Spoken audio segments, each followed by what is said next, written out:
Welcome to MMC news. ప్రతి ఒక్కళ్ళు కూడా ఏదో ఒక క్రీడలో ప్రావీణ్యం లేకపోయినా కూడా కనీసం ప్రవేశం ఉండాలా. అయితే ఇప్పుడు ఉన్న పరిస్థితుల్లో పిల్లల్ని ప్రోత్సహించట్లే స్కూల్స్ యాజమాన్యాలు కానివ్వండి, కాలేజీ యాజమాన్యాలు కానివ్వండి, ఆఖరికి మన పేరెంట్స్ కూడా. మీ అందరికీ చెప్పేది ఏంటంటే పుర ప్రముఖులకు అందరికి కూడా మీ పిల్లల్ని కనీసం ప్రోత్సహించండి. గ్రౌండ్ అంటే తెలియట్లేదు. ఇప్పుడు ఇంట్లో కూర్చొని ఈ సింగిల్ ఫింగర్తోనే గేమ్స్ ఆడుతూ ఉన్నారు, అదే సెల్. ఇది చాలా దరిద్రమైనటువంటి అలవాటు. ఈ సెల్తోని ఉపయోగం లేకపోగా చాలా నష్టాలు ఎక్కువగా ఉన్నాయి.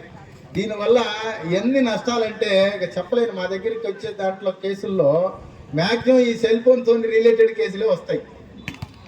ఈ మిస్డ్ కాల్లని, లేకపోతే మెసేజ్లని, లేకపోతే ఆమెతో మాట్లాడారని, ఆమె ఏమతో మాట్లాడారని మళ్ళీ రికార్డ్ చేసుకొని వచ్చి మా దగ్గర చూపించటము, వినిపించటము, రకరకాల కేసులు అన్నీ కూడా ఈ సెల్ ఫోన్ రిలేటెడ్ అనమాట. గతంలో ఈ సెల్ ఫోన్ లేనప్పుడు ఇవేమి ఉండేవి కాదు. కాబట్టి ఈ సెల్ ఫోన్లు మంచికి వాడితే ప్రపంచం అంతా కూడా మన అరచేతిలో ఉంటుంది. మంచికి వాడలే. ఇవన్నీ కూడా ఏదో ఇల్లీగల్ యాక్టివిటీస్కి ఎక్కువగా ఉపయోగిస్తూ ఉన్నారు. మన సెల్ దొరికినా కూడా ఖాళీ కూర్చున్నటువంటి, నేను మొన్న ఈ మధ్య కాలంలో చూస్తూ ఉంటే ఆటో వాళ్ళు ఆడ కూర్చొని ఉన్నారు, వాళ్ళకి ఖాళీగా ఉన్నారు. ఏం చేస్తున్నారని నేను చిన్నగా వెనక నుంచి పోయి చూస్తే వాడు సెల్ ఓపెన్ చేసుకొని చూస్తూ ఉన్నాడు. అశ్లీల దృశ్యాలు. అంటే ఖాళీగా ఉంటే ఏదో ఒకటి అనమాట, దానిలోనే చూస్తూ ఉంటారు అనమాట. అశ్లీల దృశ్యాలే కావచ్చు, ఇంకా ఉపయోగం లేనటువంటి అన్నీ కూడా చూస్తూ ఉంటారు. ఇదే ఉపయోగపడేవి కాదు.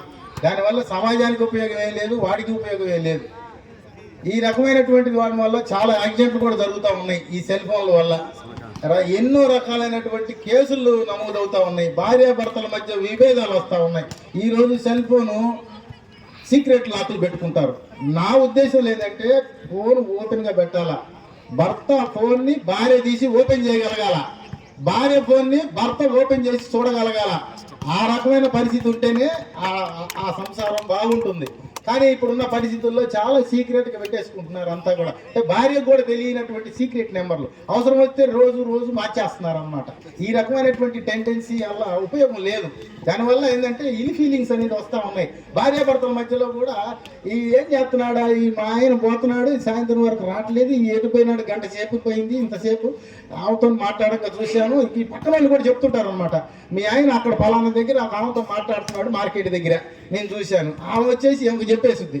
ఈ లేనిపోయి వాళ్ళిద్దరి మధ్యలో అగాధం సృష్టించడం, ఈ రకమైనటువంటి వాటి వల్ల ఉపయోగాలు లేవు. నేనేమంటానంటే ప్రోత్సహించండి, మీ పిల్లల్ని ఇప్పటికైనా ప్రోత్సహించండి, గ్రౌండ్కి పంపించండి, ఏదో ఒక ఆటల్లో వాళ్ళని ప్రావీణ్యం కల్పించడానికి ప్రయత్నం చేయండి.